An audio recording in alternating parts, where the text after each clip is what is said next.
చెప్పిన ఇది నిజమో కాదో తెలియదు మొత్తం మీద రేపు వస్తే క్లారిటీ వస్తుంది. చెప్పాలి, మీకు చెప్పేదంతా చెప్పు, ఏదైనా చేయండి, కానీ మళ్ళీ మీరు వస్తే క్లారిటీ వస్తుంది. నాకంటే బాగా మీరే తెచ్చుకుంటారని మీరు తీసుకురా. సో నాకు 4,000 వచ్చినప్పుడు నేను బిజినెస్ స్టార్ట్ చేసిన, ఎందుకంటే టీం వస్తా ఉంటే డబ్బులు లేదు. సో టీం తయారు చేసుకోవాలంటే ఎప్పుడైతే 4,000 వచ్చిందో కొంచెం టీం తయారు చేసిన 6,000, 8,000, 12,000, 16,000, 18,000, 22,000, 29,000, 37,000, 39,000, 47,000, 52,000, 40,000. సో 11 నెలలు నిలబడ్డది సార్. వెంటనే వాళ్ళ దసరా దీపాలు కాదు, ఫస్ట్ ఒక కన్సిస్టెన్సీని అలవాటు చేసుకోవాలి.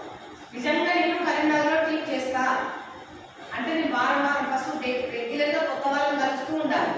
వాళ్ళు జాయిన్ కావాలి కాకపోతే అప్లైనర్తో మాట్లాడుతూ ఉండాలి, జూమ్ మీటింగ్లో జాయిన్ అవుతూ ఉండాలి. తర్వాత పక్కన ఏదైనా సెమినార్ ఉంటే అప్లైనర్ ఫోన్ చేసి నేను వెళ్ళాలా పోతా తెలుసుకోవాలి. ఇప్పుడు అప్లైనర్ ఫోన్ చేసినా కొంతమంది వెళ్ళరు. ఇప్పుడు బిజినెస్ ఎవరిది? నీది. డబ్బులు వస్తే ఎవరు తీసుకుంటారు?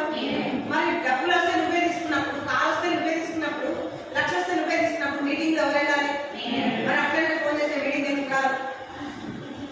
అంతే కదా. సో తెలుసుకోవడానికి అట్లా నేను 52,000 వచ్చినాకైతే వెస్టేజ్ సిస్టాన్ని కొంచెం ఇట్లా సింగల్గానే పోరాటం చేసిన 52,000 వచ్చినప్పుడు మా సార్ చాలా మంది ఏమంటారు తెలుసా, మా ఆయన వస్తలేడు మేడం, మా ఇంట్లో సపోర్ట్ చేస్తలేడు మేడం.